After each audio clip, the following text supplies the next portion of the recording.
Welcome back to Special Report.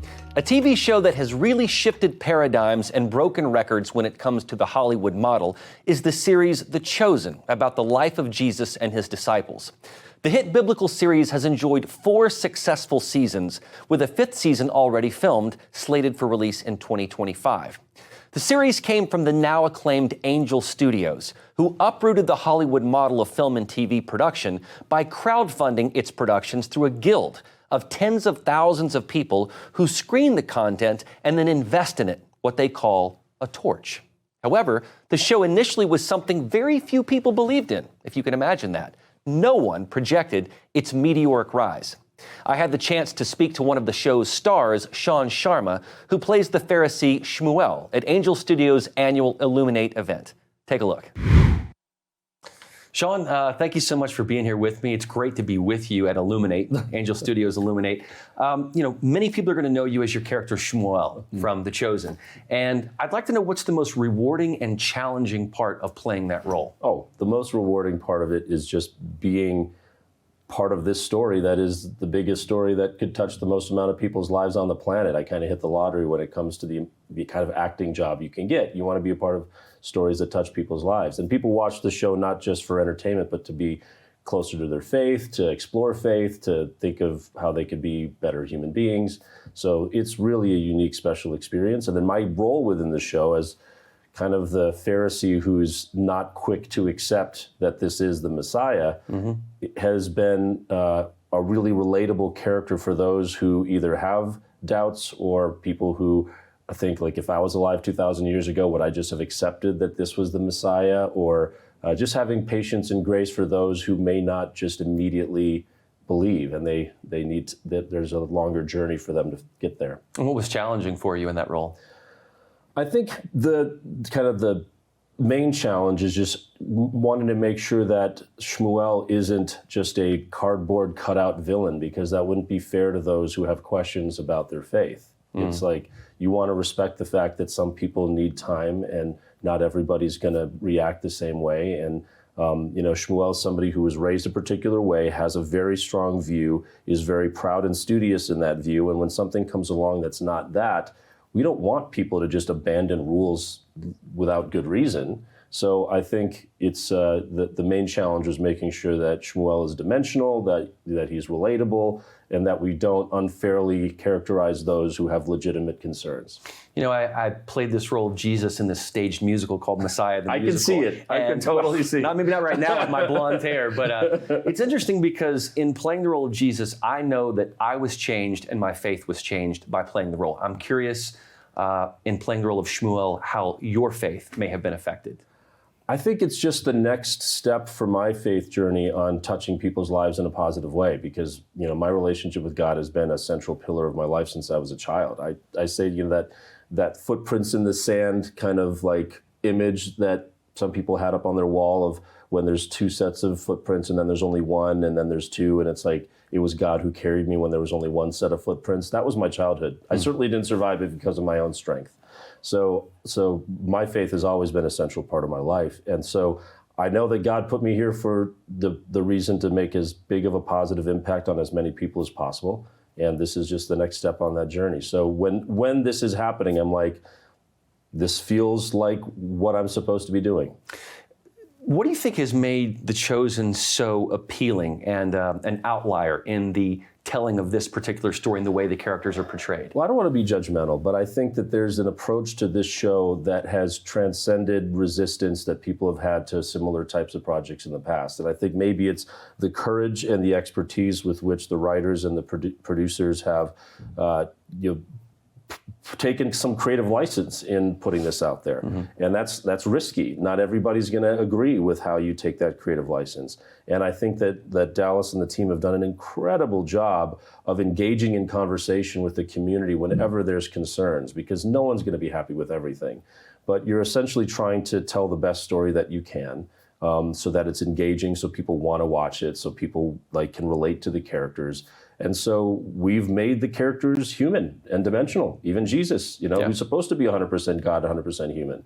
And navigating that is very difficult. And so even something as simple as Jesus doing very human-like things is something people are watching very closely to see whether, so it's a tough challenge, but I think the fact that our team has taken it on and brought incredible filmmaking skills to it from the crew and the cinematography and the writing and the direction and the acting. I think people are seeing this is just a good TV show. It happens to be based on the Bible. Nothing in it conflicts with Scripture. It's taking some creative license. But other than that, it is just a good dramatic television show. Well, by the time people see the show, they see what's perfect. All the work is done. Mm-hmm. But you as an actor, surely there have to be stories of something that was difficult for you. So tell us a couple stories, if you can, about maybe some things we wouldn't otherwise know about what happened behind the scenes. Okay, so, there was a time when we had very little money. We were just at the beginning of this process, and we had 19,000 people contribute $10 million to help us fund season 1. Amazing. But we didn't raise it all at once. We only had raised like $4 or $5 million when we shot the first 4. And so we had to shoot the first season in kind of 2 chunks. And at that time, we didn't have this beautiful set that we have now. We were using a Capernaum Village, which is in close by Weatherford, Texas. Mm-hmm. And so there was only a couple of inns in the area, and one of them had a bed bug infestation that we didn't know about. So I would wake up with bites, and I thought it was mosquitoes. I'd never encountered that before. And after a few days, I was just destroyed by them. And they had to move me a couple of times. And good thing my character wears long black robes, because it's hiding all of the mayhem in those first. So you reacted very poorly to these bed bug bites. I'm one of the people who, like, if a bed bug bites me, I will be in pain for about a month afterwards. And I had 86 bites all over my body. Oh my gosh. So that's one thing. And then there's other fun things that, there's one scene where I'm following Nicodemus to go talk to the Avbet Din. And what people don't know is I had just sprained my groin muscle and when I was shooting a commercial a week before. So I was limping, and I was trying to hide my limp as much as possible following Nicodemus. So everyone's got stories like that of things that if you knew behind the scenes, you'd be like, hey, nice way to hide it. Yeah, they don't know. Actor to actor, what's going on? Right. What do you think the angel model has done to the overall Hollywood studio model? And do you think it's perhaps the way of the future? The momentum from what The Chosen kind of first started seems to be resonating with other projects, because we keep seeing other films and shows be funded from a similar model. So whether it's the future or not, it certainly seems to be gaining momentum because it's growing. And I think there's something really neat about a community willing to fund the kinds of programming that they want to see, as opposed to being subjected to whatever, the industry just wants to present. So it's kind of people having a say in the kind of entertainment that they want to experience. So that's really cool. And so I don't know whether it's going to change the industry. I know that what we've been doing with, for example, bringing our show into theaters, that's something that hasn't been done in the past.